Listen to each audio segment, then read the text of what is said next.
our cash. It's the perfect time for a jaunt around London. Mm-hmm. Dang, pretty close. Okay. So first... Oh, hey, we got the military suit. But we need to craft this. We'll use that for a bit, and then military suit. Let me upgrade that, just so I'm like, hey, it's upgraded now. I don't think I got anything else, right? And this is where it's a little hard to keep track. That one needs to be upgraded.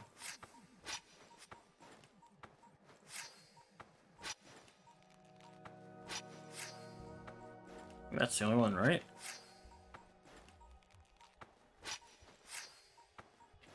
Yeah. Alright. That's upgraded.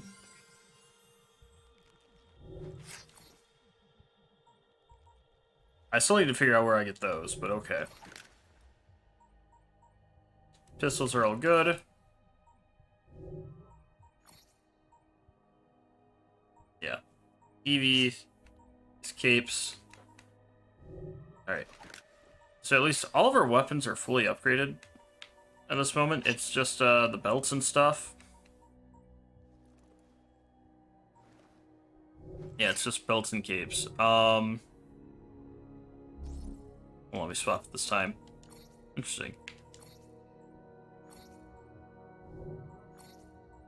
Oh, I gotta read the thingies too. Where is that at? Database. Because I didn't read those at all. World War One. Alright, we're not gonna read that one or that one. Those I don't care about. Okay, here we go. August 1914. Dear Mother and Father, I know that you have fretted over me since I decided to come here, but I am having the most wonderful time and learning to become a man at last. The lads like to tease me because I am so slight, just as they did back home, but with a rifle in my hands, I'm just as strong as any of them. Yesterday, we stopped for a very pleasant afternoon in a small Belgian market square, sharing cigarettes under the sun. And this morning, we marched alongside the Mons Canal. Dad will be able to find it in our book of world maps, I'm sure. We're all ready and eager to face the Germans and put an end to the silly war. They've got to learn they can't bully the world like this, and we're going to teach them a lesson. I'll be back home in weeks, and I can start work at the factory, just like you wanted. They won't turn a war hero away. Love, Artie. Private Arthur Harris died in the first battle between British and German troops days later. Dang. December 1914.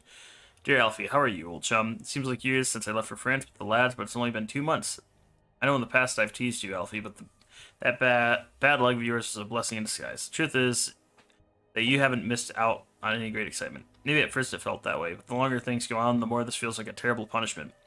It will be Christmas soon back in England, but not out on these cold and wet fields.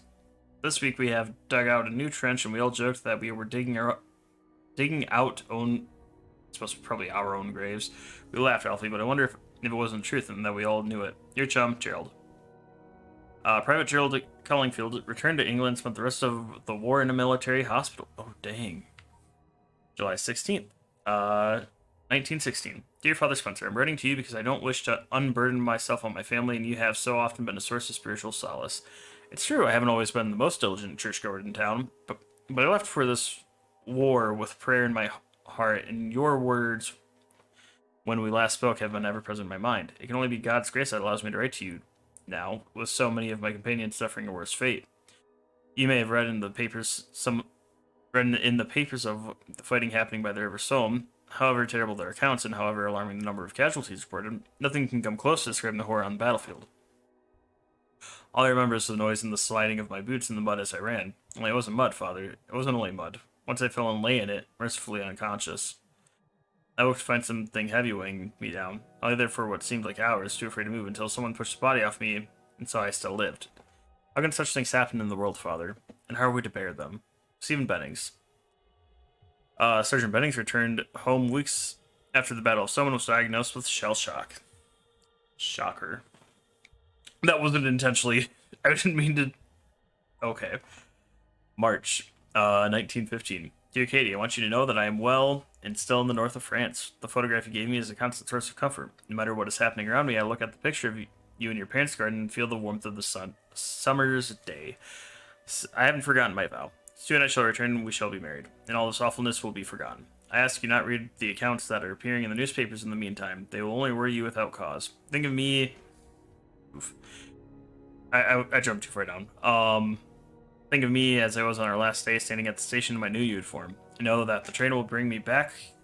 That will bring me back will not be long now. Your ever loving Christopher. Corporal Christopher Alvin was killed in battle 3 weeks later. April 1915. Dear Uncle, I'm recovering quite well from my wounds, so the doctors tell me.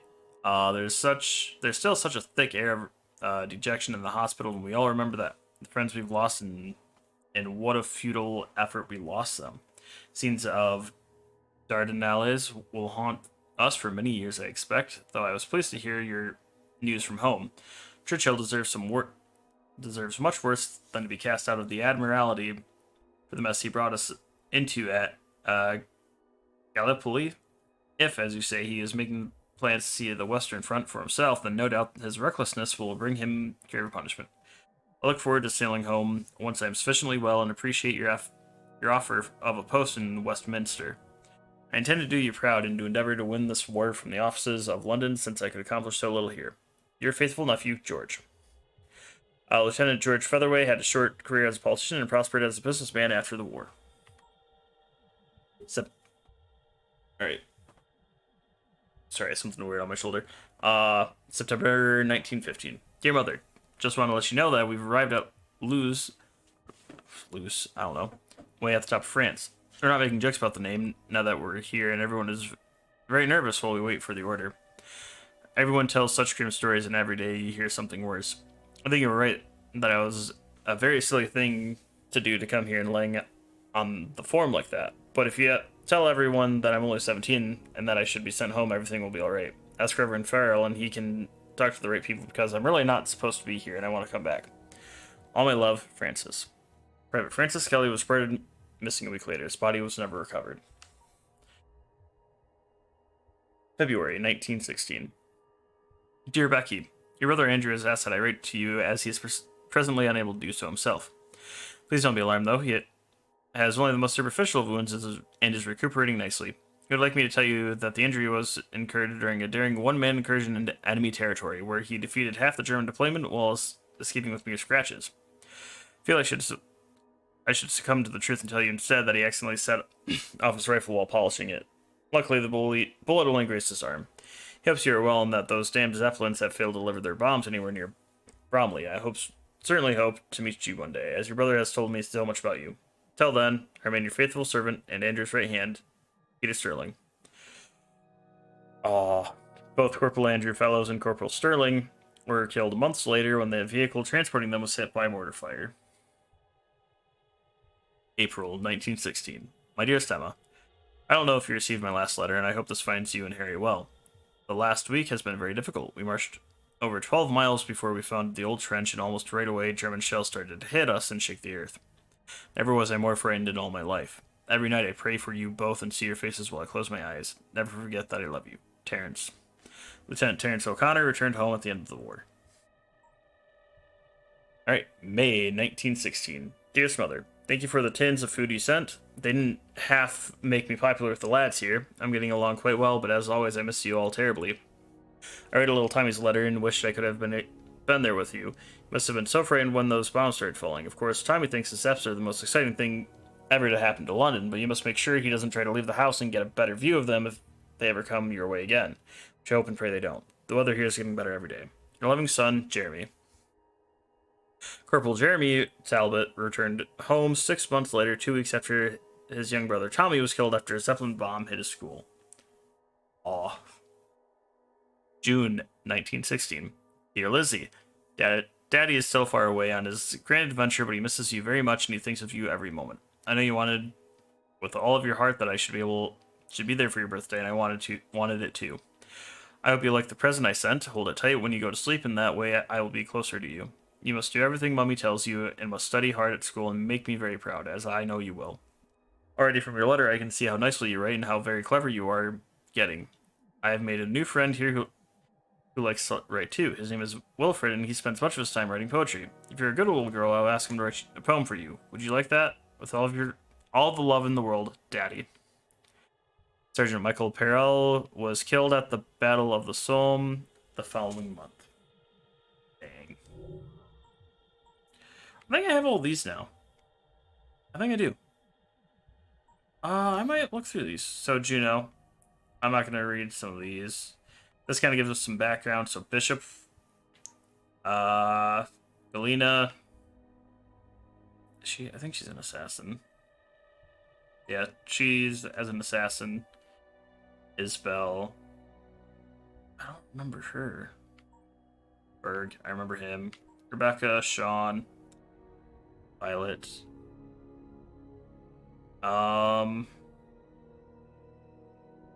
Okay, so she started working with Aya and Alvaro. That, I don't care about reading that. Assassin Intel. I'm missing reconstructed data 1? Ah, here we go, all the way at the bottom. Isabel! What a lovely surprise! Are you recording this? Oh, yes. I record everything I do. Never know when an unexpected breakthrough will happen. How are you? Terrible.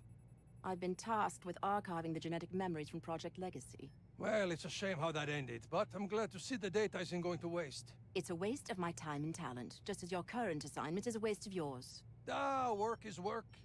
Despite the setbacks in Denver, the Abstergo satellite is a very interesting... Vidic had his chance, and he's blown it. They'll never find a new Apple in time for launch. The Animus Project is dead in the water.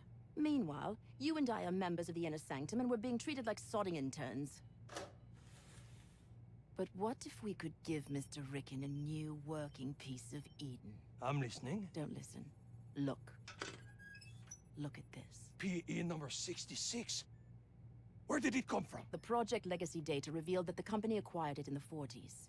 I want you to help me get it working again. This fabric, it's very fragile. But there's technology in it. Fragile. Study the Must be Shroud. Italian. Find out anything you can about its original purpose and methods of use. I'll cross-reference the genetic memories from Project Legacy against my archive.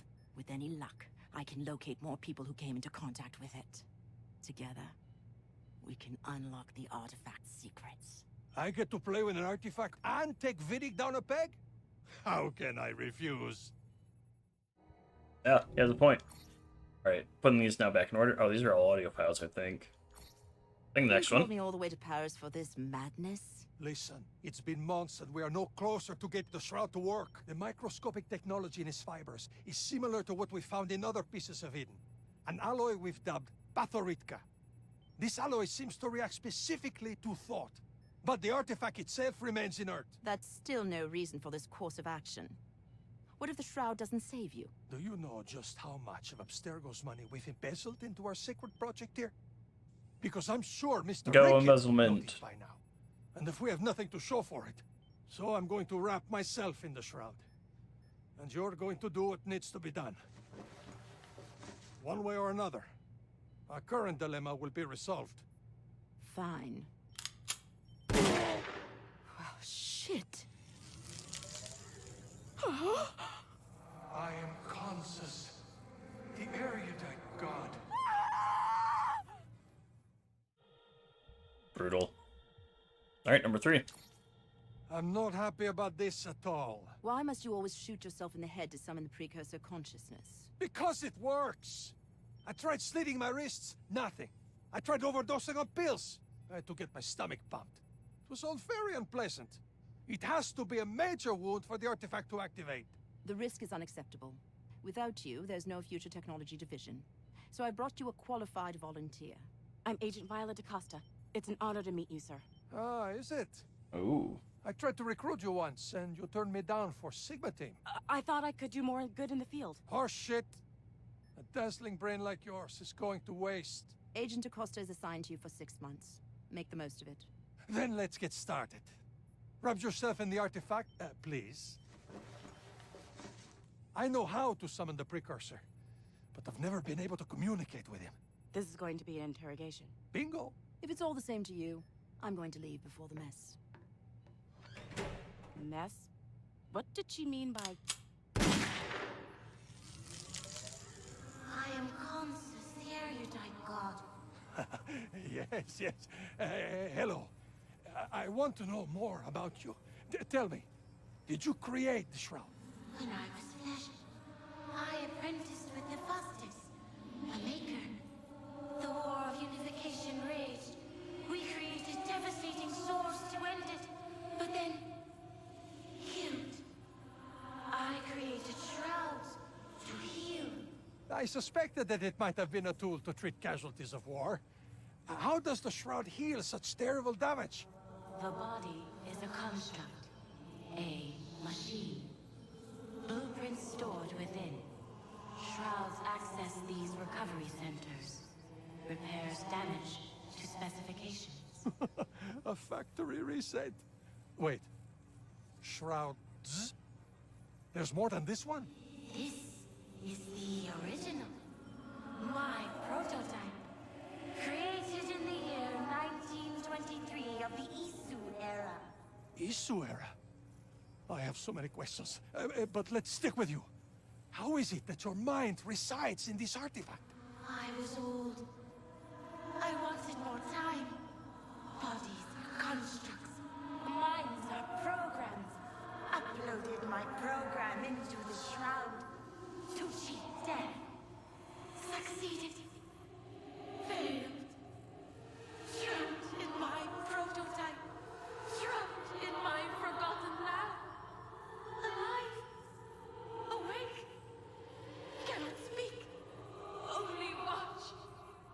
Generations passed. Technology grew.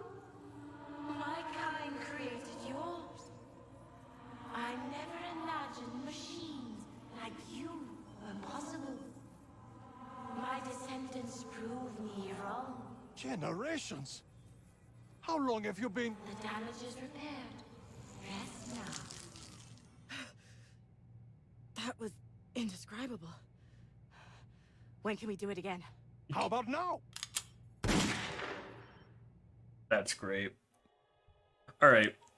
I feel like these are all audio logs, so I'm probably gonna go back and forth between being present and not, but I'm gonna be listening. So yeah, I'm just gonna keep playing these. You look distracted. We were supposed to launch the Abstergo satellite today. What might have been. So, here we are. Our final session together. I'm not gonna miss getting shot in the face, but Yes? having Consus in my head is the craziest fucking thing. But it's also soothing somehow. Is it weird that I'm gonna miss that? I'll let you in on a secret. I talk to him when no one else is around. I know what you mean. Well, let's say our goodbyes and get you on your way.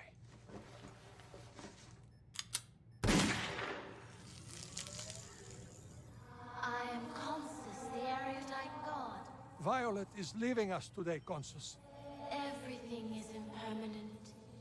Jason, Giovanni Borgia, William Woodman. Here then gone. I simply thought you might like to say goodbye. It is good to talk again. To brush up against another mind. Even simple ones such as yours. I'll choose to ignore that. You are marvelous creations. Exceeded your programming. Made something from nothing. Flawed but bold. I approve. What the hell? The crime temple is open. She lies in wait no longer. She is free. It is done. The world is saved. You played your part well, Desmond. But now it's time that I play mine.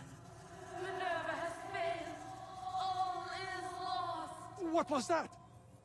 Answer me! The damage is repaired. Rest now. What the hell was that?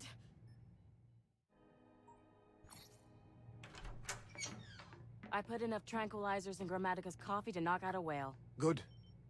You will be back in Montreal as soon as we're done here. So the only question is, who's getting shot in the face? Of course. Okay, let's do this. Master Berg, explain yourself. How the fuck are you up and about? Please. I shit better drugs than whatever weak tea you spiked me with. I take it this isn't an official Sigma team mission? Juno has an entire cult of worshippers under her thrall. The inner sanctum may not see a threat.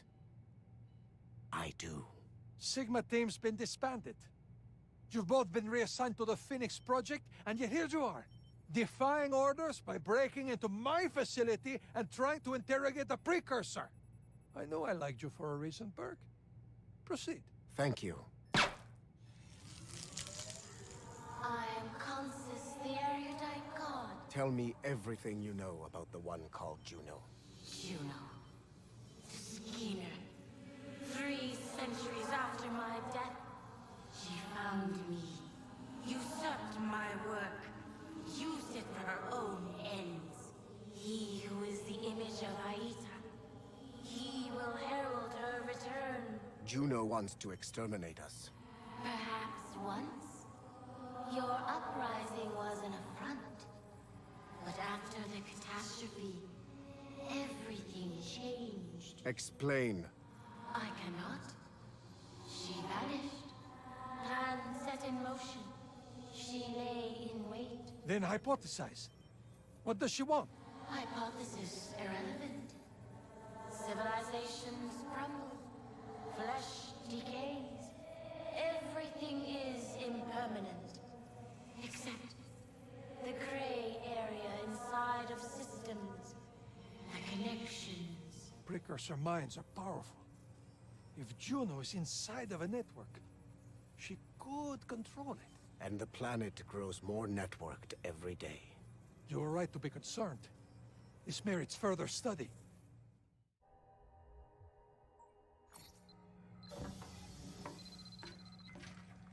What's up, Doc?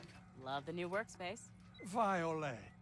What a lovely surprise. Can't stay. I'm just here with a special delivery. Oh. Oh, you didn't. Oh, yes, I did. This is the dear departed John Standish, the sage? Consider it a thank you gift from Mr. Berg. But we have a request. I can't bring him back to life. The Shroud doesn't work that way. We know the primary goal of the Phoenix Project is to sequence precursor DNA, reverse engineer artifacts, and all that good shit. But we want you to make something for us. A body. Even with this sage, a viable clone is still decades away. Then the sooner we get started, the better. Can it be done? I don't know. But I can't wait to find out. I tell you, Consus, between the Standish sample and the recovered blood vials from Bartholomew Roberts' stash, we're pulling incredible data. The promotions are nice, the work is amazing, but there's so much managerial bullshit to deal with now. It's enough to make me miss the days when all I had to do was get shot in the face. Dr. Grammatica, can you hear me? Violet! What a... Shut up, no time. There's a team of assassins on your doorstep. But my clones! The Shroud! I've dispatched Sigma team, but they're going to be too late. Get out of there, double time. Galena, can you keep them off my back, please? I'm trying to steal their data before the servers go up in flames. Hey, it's Sean! Nice to see you having fun. Hello, we're here to destroy your abominable samples and... Wait, are you wearing a blanket? Is it fireproof? No, wait, that's the... Oh! Mission accomplished. Gavin's waiting. We go.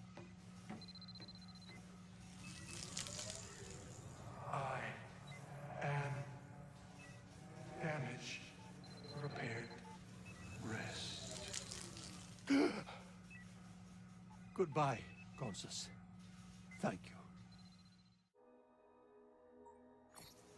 The Paris facility was completely destroyed, along with our best samples. All that work, lost forever. With that in mind, these are notes towards increased efforts in locating new precursor samples. I want to merge industry and entertainment in the hearts and minds of the public. Every product and service Abstergo offers should be sending user data to Helix for us to look through. That will be a tough sell to a public who's already scared of Big Brother, so we will sell them on Big Mother. Nobody likes it when the government snoops on our social media, but everyone's wearing an Abstergo body band fitness monitor. What about an Abstergo stenographer? We take a sample from the plaintiff and defendant, and then relive the case through the animals. Yes, that's what I want. I'll ask Mr. Ricken to lean on the Justice Department to get samples from the prison population as well. Laetitia has authorized a series of Abstergo clinics. We're going to open them in cities around the world. Abstergo healthcare. Imagine being adopted and finding out who your birth parents are, along with your entire medical history in minutes.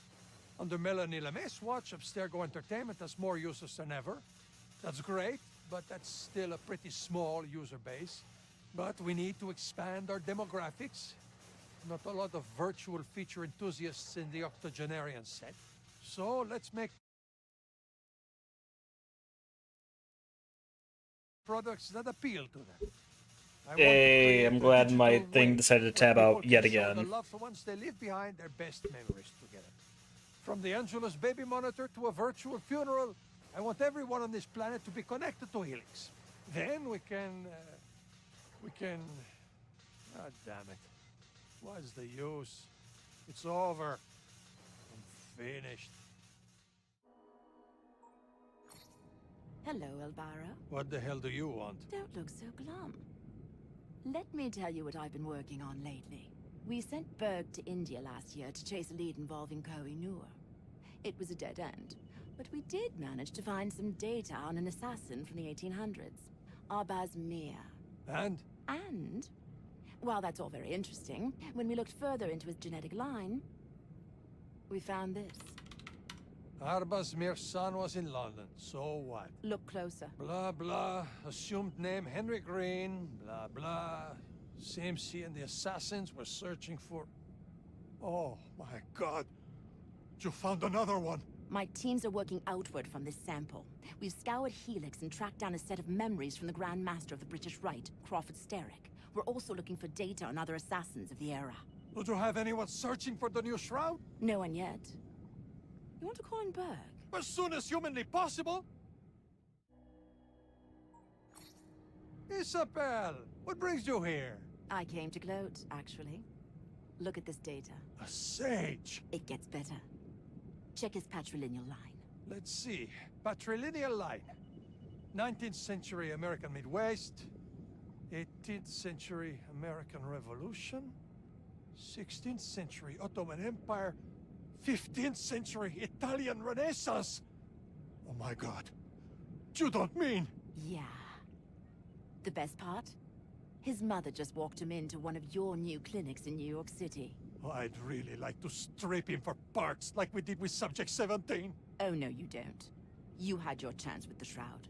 This asset is mine, and I won't be a party to the needless mutilation of a 10-year-old boy. It's inhumane. So what do you plan to do with him? Given his unique lineage, I think we should put him into an animus for the next 50 years. Think of the data we could extract. That's terribly old-fashioned. In any case, we should send Sigma team to recover him. No. I'm going to keep an eye on him for now. We'll collect him when the time is right. So pretty much, that just implied Desmond had a kid. Based on the timestamp being 2015, he had a kid 2005, maybe 2006, depending on, or like 2004, depending on year or lineage, whatever.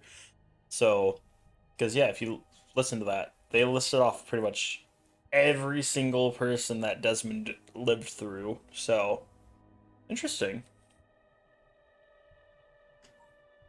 Oh, hey, we actually have stuff to read. All right. DDS genetic memory export subject Publius Voluminous 1 out of 1. 42 BC. Location Philippine, Macedonia.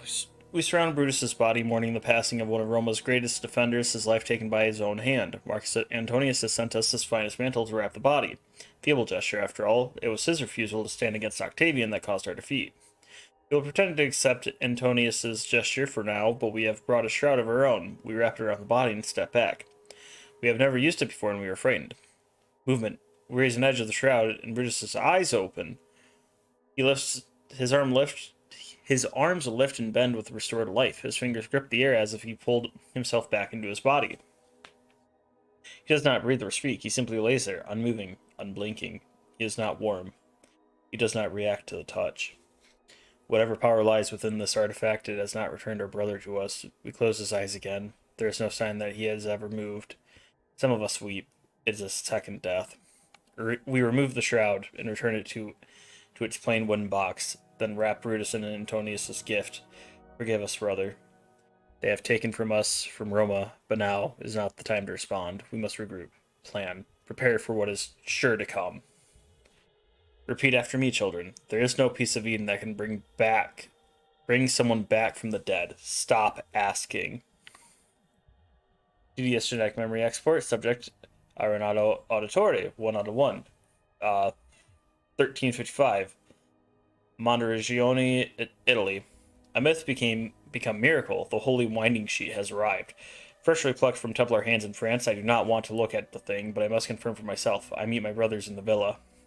My brothers tell me that the Shroud's owner, Geoffrey de Chernay, suspects nothing. We have paid many men and women a fortune to replace the Shroud with an intricate replica to remove this burden from history. I can feel something. The moment it is lifted from the box. Evil. A sickness in my belly. I begin to take my notes. A man's shape has been burned into the Shroud. Arms to his sides and palms forward. According to the church's records, the visage has changed throughout history. Different men. Who are they? He appears to have been tortured. Fabric itself is yellowed, old, as blood stains on it. Sure to be expected with wounds such as these. Satisfied that we possess what we had sought, we fold the shroud and put it back into its box. I hear words, faint in my mind. One might mistake them for spirits, but for me they simply reinforce the importance of my task. What better place than our walled city to hide such abominations from mankind? We will bury it deep and set up measures to ensure it remains hidden. We will burn church records and send claims of fraud to religious leaders. Who would know its flaws better than the ones who forged it? Renato Auditore, son of Domenico and Isabella, was a pretty forgettable assassin, although he was largely responsible for turning Montegione into an assassin stronghold. The Auditore family only really gets interesting with Renato's grandsons, Mario and Giovanni. I ardent. DDS genetic memory export, Mario Auditore, 1 out of 5. 1454. Monteregione, Italy. Luciano I think that's Pizzati, confessed the truth behind Montefeltro's siege. He was not here for Monteregione, he saw what lies beneath her. Something my ancestors hid. We'll find it. Must find what the Fiorentini were seeking, be it a relic, treasure, or junk. I've called in my architects and historians. Together we will solve this mystery. We study the auditory journals and uncover many cryptic messages and vague references. We cannot make sense of them. Walk the architect through Monteregione's building layout, and we discuss the possible hiding places beneath each one. I know there are secrets beneath the villa that my assistants will not find in any record book. However, I do not believe anything I found would be so interesting to our enemy. Surely, the Pieve di Santa Maria Assunta is a wise place to search. After all, churches have long kept some of mankind's darkest secrets. We spend an afternoon searching, but come away with nothing. The Auditore have a crypt in Monteregione filled with secrets. My brother Giovanni explored it thoroughly when he was younger, and though his findings were shocking, he found no artifact. Sorry, my thing paused. The well. Searching Auditore family records, we found that one of my ancestors had the old well drained and then further excavated. Senseless act, unless he was hiding something.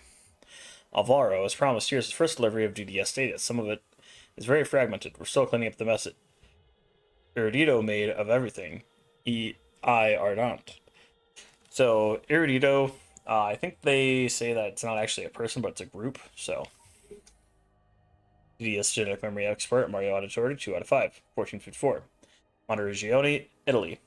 I bring my soldiers with me as well as a miner, and we descend into the old well. We will spend the day down here if we must, and I'm sure we are on the right track. Most of the water has been drained from this well.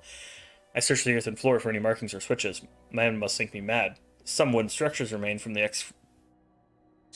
excavation. Climb them to investigate the higher reaches of the chamber, but I find no clues. Silence my men, and we stand completely still. For several minutes, we simply listen. Nothing.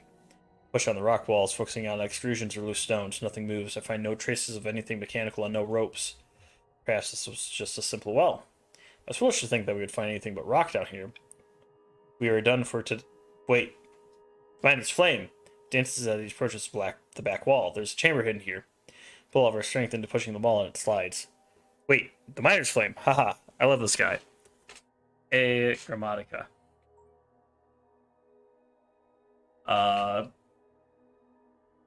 3 out of 5 for Mario.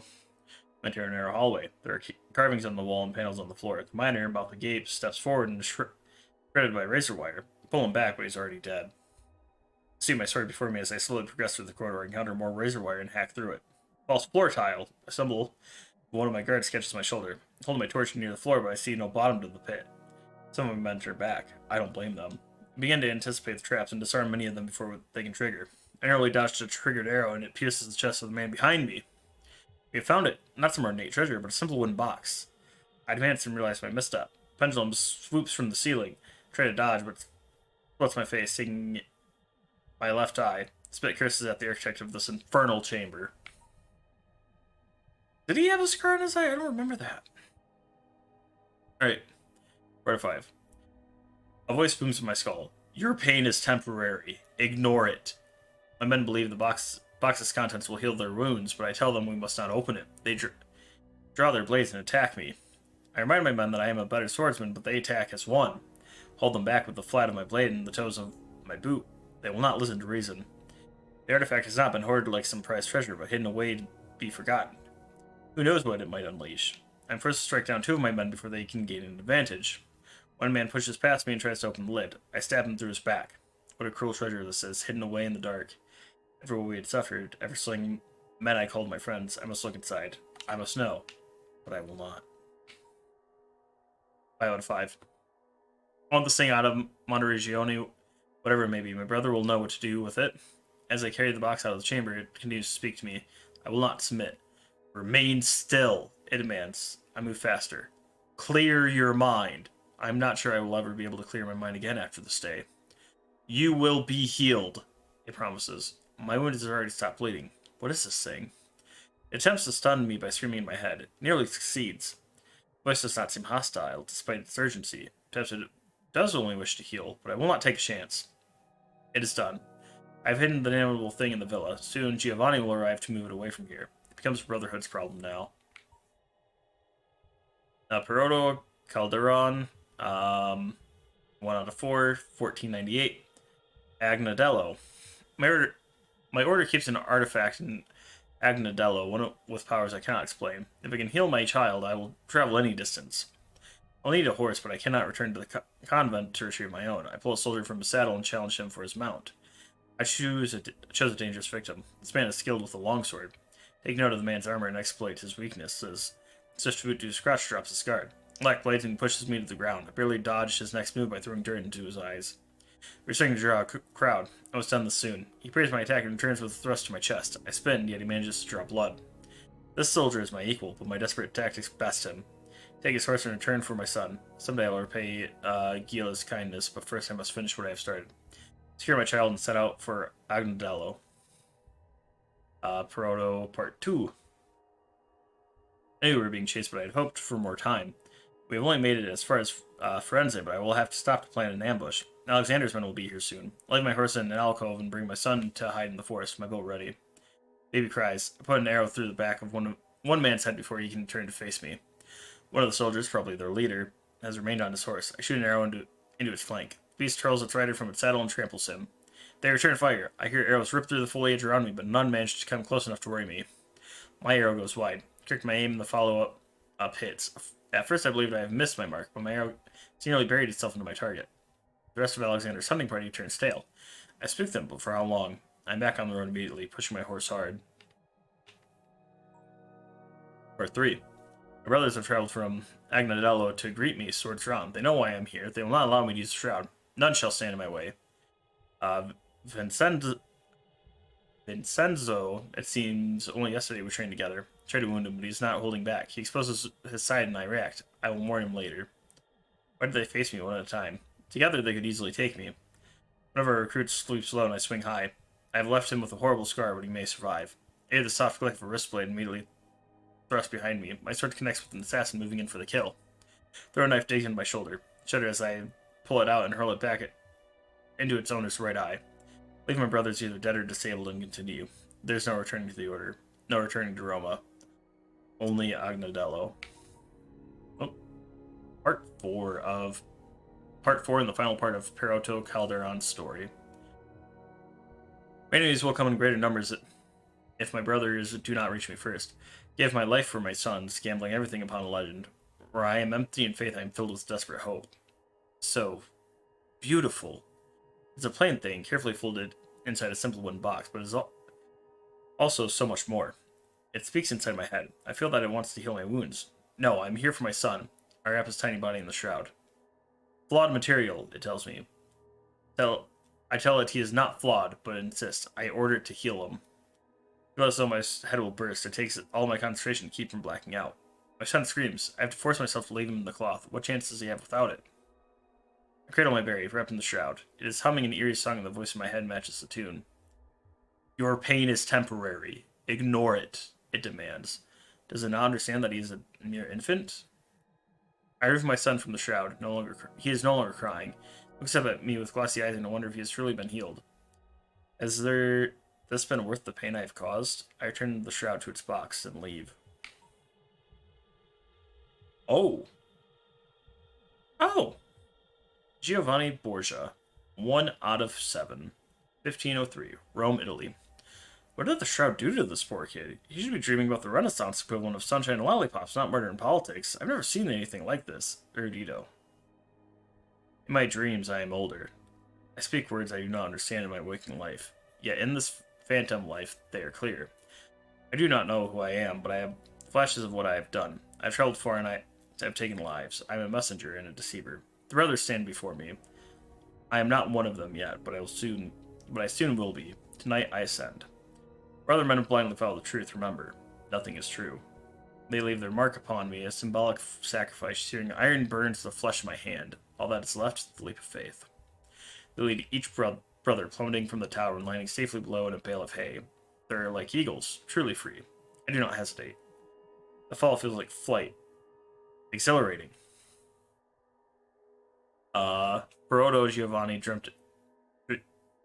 Perodo. Giovanni dreamed as Perodo. That means he must have had Lucrezia memories in there that would make Oedipus blush. This is bad, bad stuff. But you need to dig deeper. I'll work on preventing this from reaching any Abstergo reports. Erudito. Much of the Project Legacy data was compromised by the hacker collective known as Erudito. I'm not sure we can trust the information anymore, but I've concluded it for completion's sake. I Ardon. Hex, I was about to say, I don't remember a Giovanni Borgia, and I don't understand why the Borgia would be part of the Creed, especially as this is before Ezio killed off all of them. Giovanni, Part 2. My brother has placed a child into my care. His family has long served us, but he is a pup. I'm to teach him the ways of our order as I was taught at his age. He's a scrawny kid, bone thin and tall for his age. He'll have some difficulty at first, but his body will adapt to the training. Francesco is eager as well as thorough. He repeats his questions. He asks me to repeat my demonstrations as he studies. He will not move on with the lesson unless he is satisfied with his results. At times I grow frustrated because he is a perfectionist. Francesco is quick to anger. He charges me without purpose, sword flailing. I lightly tap him on the side to show how my blade easily passes on controlled attack. I encourage him to calm himself. In battle, emotion is a weakness. I repose to knock Francesco's sword from his grip. He takes it poorly, slumping his shoulders and insulting himself. Pick it up for him and tell him to try again. Explain how to keep a better grip on a weapon. It is important to let a child be a child. I leave Francesco with a group of children his age in a nearby village. They put together a small parade and Francesco takes the lead. Cheer for him in his toy armor. I believe Francesco will make an exceptional addition to our order. The boy is strong despite his physical limitations. Speaking with him is like speaking to an adult at times. He is wise beyond his years. Giovanni, Part 3. I'm tangled in nightmares. I've never felt love. I have felt love so strongly it strangles me. I am Borgia. The Borgia are my enemies. I am assassin. The assassins are my enemies. Cesare is my father. Perodo is my father. Perodo. I am Perodo. I am Giovanni. I am lost. I am drowning in a sea of letters. I must write. I have not learned how. Words I cannot understand cover every surface in blood-red ink. I try to write over them with my quill. The blackness of my ink is lost in the scarlet pools. Papa strikes me with his blade. Cesare stabs me in the back. I cry. I fall. I want to be free of him. I want to kill him. I will get into trouble. I will cause trouble for Lucrezia. I must run to Zia. Everything for Lucrezia. Men in white hoods surround me. Am I here to teach them? How? I'm a child. Are they here to teach me? My students, my executioners, my future? I know too much, but I know nothing. I'm innocent, yet racked by guilt. I chase an object of power. I have no faith that it will work. I know how it works. It will heal him. It will heal me. It will remake me. My dream threatens to burst. Is it too much? Will I ever wake? Will I ever sleep again? Giovanni, part 4. I'm a baby again. Sick. Dying. I carry my baby. I have the shroud. He wraps me in a blanket. The blanket hums. The shroud hums. You are underdeveloped. Heal him. Subject is undeveloped. Damn you! Heal him! Who is talking? Who is yelling? Come closer. It hurts. Pain is temporary. I do not understand. Comprehension is unnecessary. Reparation is possible. Difficult. Do it then. So warm, so cold. Draws the life from me. It makes me feel alive. Is it done? Yes. Yes. Did it work? Answer me. Did it work? Consus? Are you there, Consus? Sleep, child. Forget these dreams. Dang. Giovanni, part 5. Your mind is damaged, child. You dream of dreamers past. Lives that once were surface again. You must sink or you will be lost. Dreams of the cavern again. I run my phantom hands along its walls and recognize every flaw. There's writing here, but I cannot read it. Carved into texture, burned into shadow. Answers unreachable within my slumber. I'm flying without form. I am the wind. No, I am upon the wind, flying away from the city, across field and forest. Once again, I study my path, though I know I will be lost when I wake. I hear them. Warnings, prophecy, doom, nightmares. I am needed. I need. I see a face. It is my own, and then it is my father's. My Caesar. The flesh upon a skull picked apart by carrion birds. Cleopatra and Caesar kiss while Roma burns. I shout to Caesar, turn around!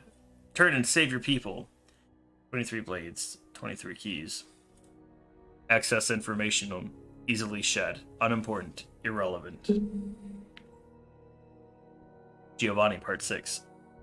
We drop to our knees, our breaths catching in our throats as we try to grasp the spectacle before us.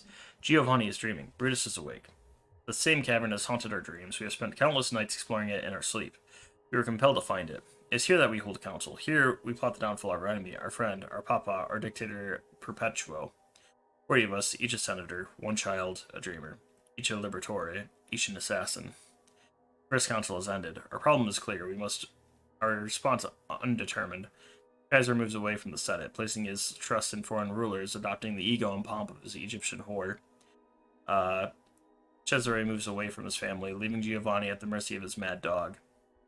Kaiser refuses to rise when he addresses us and scoffs at our concerns. He has created his own private senate, filled with deceivers, manipulators, people who have no business in Roman affairs. Papa works with monsters and killers who do not care about Roma's people. My brothers are eager for blood, but I am not certain I can spill it. Roma will not be free until Papa is dead. We have found traces of whatever pulled us towards this place, whispers, lights flickering through cracks in the earth. A doorway that is also a puzzle. We must find the solution. You have lost focus. No, I found purpose. You only see the past. No, I see the future. It's going too far. Giovanni Borgia. Part 7 out of 7. Wake up, child. I'm awake. Look, my eyes are open. I must find a blade. I must stab Kaiser 23 times. Find a dagger in the room where Kaiser and I practice with wooden swords. Hangs high on a wall, but I climb up a chair. He does not let me use the real blade yet, but it feels right in my hand. Today, the Ides of March. Kaiser will be in the theater of Pompeii. I will sneak down the hall. Cleopatra is asleep in her room. This is fantasy. Think. The other senators are not here. We had a plan. They must be afraid. I will go alone. Kaiser is snoring. I am small, but I can kill him in his sleep if I am quiet. I let the dagger and look at his face. Papa? Micheletto grabs my arm and pulls me from the room. I try to cut it out, but he covers my mouth. I did not mean it. Please, just let me go. Pain is temporary. The DDS recovered Giovanni's dreams. Fascinating. Reminded me to talk to Melanie about dream simulations as a potential entertainment product. A Grammatica. Alright. Subject. Nicolo di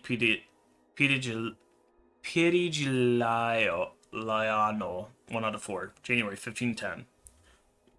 Lonigo, Italy. Excuse me. I could be dead. The assassin blade struck true, yet I still draw breath. The Shroud! I was sure he would find it, but I still feel its presence. I hear it in my head. Just a faint whisper in my head, but it demands action. I speak in a language I do not understand, but I sense what it means. Get up, it demands. But my wounds are too severe. Your pain is temporary. Ignore it. Concentrate. Close the wounds. Open your eyes. Sleep is death. Do not believe in your frailty. Come closer. I drag myself over to floorboards beneath my desk and pry them open. As soon as I see it, my mind blazes. Part 2. Touch the artifact. My world is enveloped in bright light. Did I die? Can this be... No. I must wake up from this. I extend my arms and watch them stretch into the void. Eyes within eyes. Infinite sea of perception. Stop staring. Please, stop staring. My tongue catches a playful wind and unrolls like a spindle of red ribbon. It sails skyward and I grin. Into the white and it stains my hands. I watch it travel through my veins. I try to close my eyes, but I have none. I shake my head and the room returns to normal. I can move again. The pain is extreme, but I am rejuvenated. I grab the artifact. Nicolo, Part 3. My manor is burning. I must flee this place. I can only hope the crowd outside is dispersed. Stumble over my two guards. Their throats are slit. The stairwell is impassable. Burning debris has fallen from the floor above. I'm not sure I have the strength to find another route. My fingers tremble. I nearly dropped the artifact, so I tuck it under my arm. Oh wait, no, Cesare was... Sorry, now I'm getting distracted. Cesare actually was like, what, 1400? He died in like 1407 or like 1411?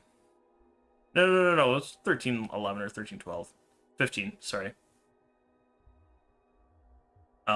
Fingers tremble. I nearly dropped the artifact, so I tuck it under my arm. I was completely dark. I proceed with the hand skipping along the one wall and hope for the best. I test a window, but it's sealed from the outside. As for air as I drop into the grass outside. Where will I go? If I can even escape Lonigo, I will not survive a trip to another town. Unless...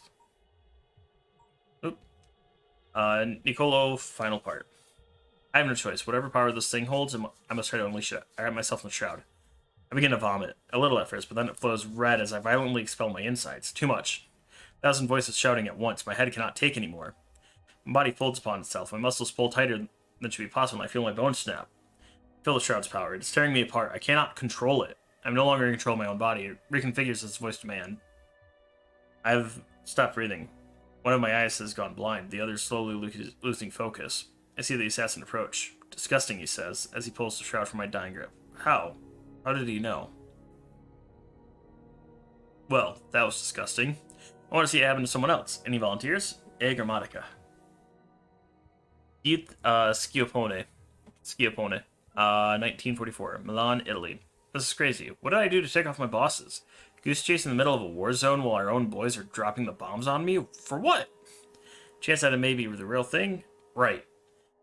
Been at this nearly 20 years and I don't even believe it exists. I had to keep my head alone, even though I'm dressed as a local. The bag full of money feels like a ball and chain, though. These people are suffering. They wouldn't think twice about snatching it off me if they knew what it was. Looking for the restaurant. Hopefully it still stands. Meeting with one of the Bagotiani, who are apparently a bunch of artsy thinker types who sit around all day contemplating the importance of sitting around and contemplating. The place looks empty, but the door's not locked. Inside, the man's waiting for me. He's nervous. He should be. I've drawn my pistol. I ain't no patsy. He answers by pointing to a wooden box hanging on one of the benches. Sure doesn't look like much to me. It's in my bag down on the table next to it, keeping my gun level. I lift the box's lid and peer into it. Something's folded up in there. It smells kind of musty. It's dirty as hell, too. Could be this guy's laundry for all I know. I dangle the metal company logo at the end of my chain and watch it jitter as I move it near the box. I glance at the man and he nods his head. I wait a minute. It's just the rumblings of some nearby bomb. Doesn't stop. Well, slap my ass and call me Sally. Interesting.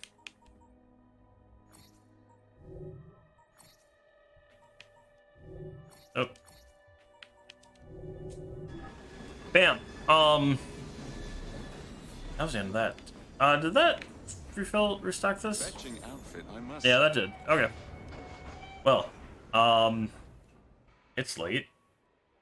I don't think I have the time to even come close to doing some of the story stuff. So, I'm gonna call it here. Let's actually look at my completion real quick before I call it, just so we can see how much is left. Oh, all these are done. Oh, okay. We have one London story left. Otherwise, yeah, so London stories, we just have the one left. And then we have the last two sequences. So, that tells me we're almost done. So, I'm going to call it here. I'm probably going to finish this tomorrow. Well, I'm going to finish Space Game tomorrow. I don't know when I'm going to get to Jack the Ripper. But anyways, thank you guys so much for watching. I hope you enjoyed. And I'll see you all next time. Later.